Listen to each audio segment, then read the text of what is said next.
Welcome inside Okinawa Arena. This is the first part of our press conference. We are joined by Team Australia. Final score, Australia 109, Japan 89. We're joined by head coach Brian Goorjian and number 6, Josh Green. Before we open up to the floor for questions, want to go ahead and hear your opening comments, Coach, and Josh, your thoughts about the game here tonight. We'll start with you, Josh. I think tonight, it was a big game for us. It was a bounce-back game that we needed to have. We had emphasis on, playing hard and, picking up. I think X did an amazing job, just with, second chance points, and, it carried to the whole team, gave us momentum. But, it was what we needed to do, and, just making sure that we continue to have that same energy moving forward into our next game and, be aggressive and ready to go. Thank you. And Coach Goorjian? I just think, it's a interesting world, this international basketball. You win a medal, first medal in the history of this region, and you lose one game by a basket, and you come into tonight and it's like you're coaching for your life and the team's playing for their life.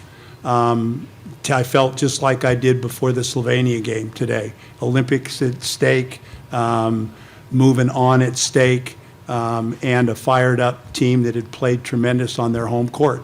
And I just think the blueprint for our success, what we've come and talked about leading into this, the small ball, the switching, the defense, the blueprint was the first half.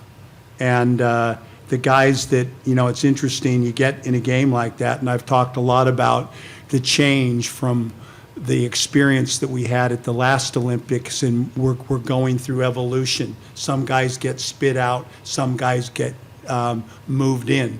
And 3 big pieces tonight, Josh Giddey, Josh Green, Xavier Cooks, are 3 guys that really, he was very important on our bronze medal team, but he was 11 and 12. Experience, very little. So those 3 guys tonight, and that's what we've been talking about for the future of the team, make this thing really excited, not only for tonight, but for future, because they're going to get better as they get more international experience. Thank you, Coach, and thank you, Josh. We'll go ahead and open up to the floor for questions. Please introduce yourself when the microphone comes. Tom Hirsch, NBL Media. Coach, slow starts have been an issue the first couple of games. You must have been a lot happier with how the team came out tonight and the energy they brought early. I did. It was real. We talk about the culture of the team. The assistants are saying to me, these guys are locked in. They know what's at stake. I didn't have to do anything like I did during that timeout. There was none of that. No emotion from me. I did that yesterday. And we changed. We moved Matisse to the group coming off the bench. And, Josh, this was the original plan. But Josh missed most of our camp, missed all the games. And I think he's better on the defensive end of the Delhi job of picking the ball up and putting pressure off the floor. And then when we bring in the switching lineup, Matisse is long, and he's playing with Xavier and Giddey in that group, and he can switch. So I thought the adjustment today really helped us. We got a lot from the group we started, and then the switching group was up a level. And just quickly, a big emphasis today was obviously keeping them off the 3-point line and not letting them get hot, which you did a pretty good job of for most of the game. Firstly, how happy are you with how the team executed that? And secondly, how does that carry over to a team like Slovenia for the next round, who are also a dangerous team from long range? Similar. So just again, I thought they shot poorly from the 3-point line, but in this, it was because a lot of them were contested. They were tipped. And the switching was really good, and much better communication and aggressive. And that is going to be the challenge for us at another level going the next couple games. So we made them shoot pull-up 2s. We made them take it into the key, but we defended that 3-point line. And we're going to have to do that moving forward. Gorge, Matt Logue at News. Obviously, you're soaking up this game, but like moving forward, Slovenia, not only from a matchup point of view, but from an historical standpoint, like the first match since that bronze medal game. What's your thoughts on that? And then also the challenge of coming up against Luka Doncic? No, really excited about it. Really excited about it. I mean, I'm happy to move to this next stage with this group because I think we're getting better as the tournament went on. I know we lost to Germany, but I thought of the games I've watched, our game with Germany was one of the best games played in this whole tournament. And we went up another level, I think, tonight. So I keep saying the youth, as they experience international basketball, we're going to get better and better. And we're playing a team, when we say trying to win gold, we're playing a team, Germany, Slovenia, those teams can do the same thing. So we're going to have to be on point, and I'm really excited that we get this opportunity by winning this game.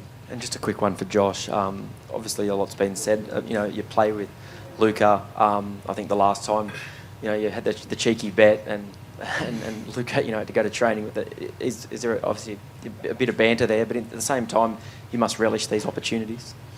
Yeah, I mean, I think we haven't come up with a bet yet, so that's still in the air.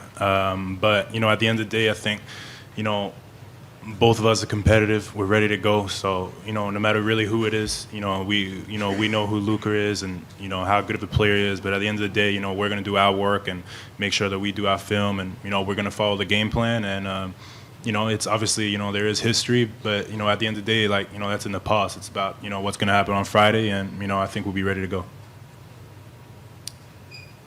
Second row.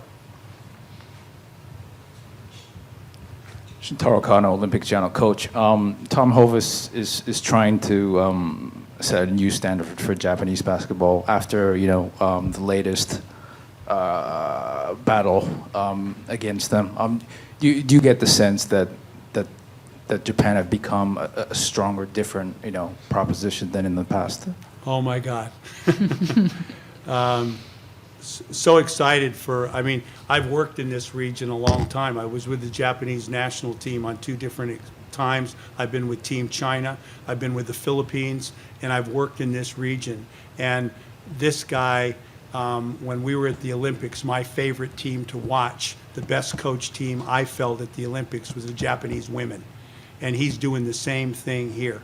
And they play with passion, they play to their strengths. He's got the country behind the team, and your domestic competition, which is a parallel to Japanese success, is on another level from what it used to be. So all systems go, and tremendous respect for the Japanese team and tremendous respect for Hovath as a coach. Second row here on the left side. And then we'll come up here next. Gren Assa from Dallas Basketball. Coach, Josh Green had his best offensive performance today. What did you see from him in the starting lineup today?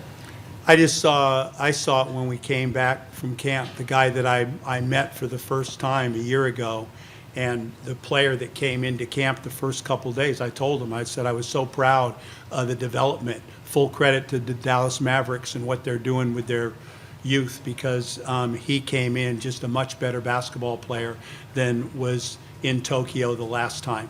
And he's been, like I said, out the whole time, hasn't really trained with us, hasn't played any games with us. You're just seeing a glimmer of what's coming.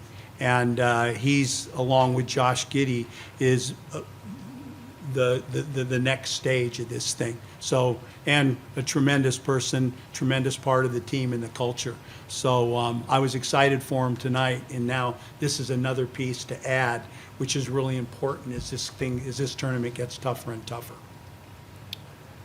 Jacob Dool, the Pick and Roll Australia. Gorge, a lot of talk about the defense of this team, and it's obviously a strength, but after your highest score of the tournament so far, how happy were you with the offensive execution tonight?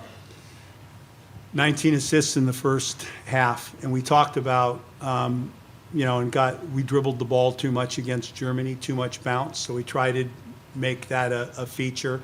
And again, I thought the blueprint tonight, not only the defensive end, but the ball moved better.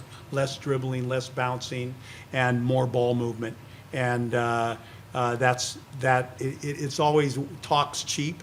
And when the players do it and they see it and it's successful, it really helps me in my role. Oh, question in the back.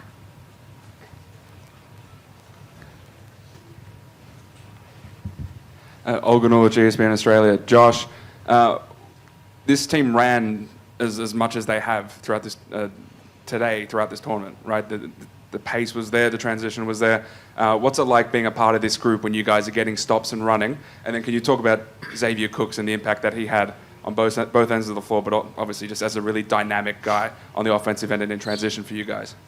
I think it's a fun way to play, especially for me. I like, getting up and down, picking up full court. I think it's, a little bit of a new way, of what, Australia has played like. But, I think all the guys are on board with it. And, I think going and moving forward into now, it's a fun way to play. And it brings a lot of energy. Somebody like Xavier who, he rebounded everything tonight. That just impacts the game, and it's great for him, but also impacts every single other guy that's on the court. So I think playing fast is, is fun, and it's the way Basel is moving, and I think we have a great team to be able to do that. You have one more back there? Okay. Gorge, can you talk a bit about what Xavier Cooks does for you guys defensively, especially in those switching lineups, and how versatile he is guarding those smaller guards? Well, I know when I'm on the side, because Maddie does a lot of the subbing during the game, and I called a timeout and I said, make sure Xavier's not out too long. Make sure, because it's 1 through 5, the switching when he's on the floor. And I just thought he had such an impact when we were at a higher level to start the game, but when he came in, the switching went to another level because the big fellow was hurting us on the rolls the first 5 or 6 minutes. Then we could switch instead of drop when Xavier came in, and it changed the whole game. And as Josh was saying, the rebounding and the running.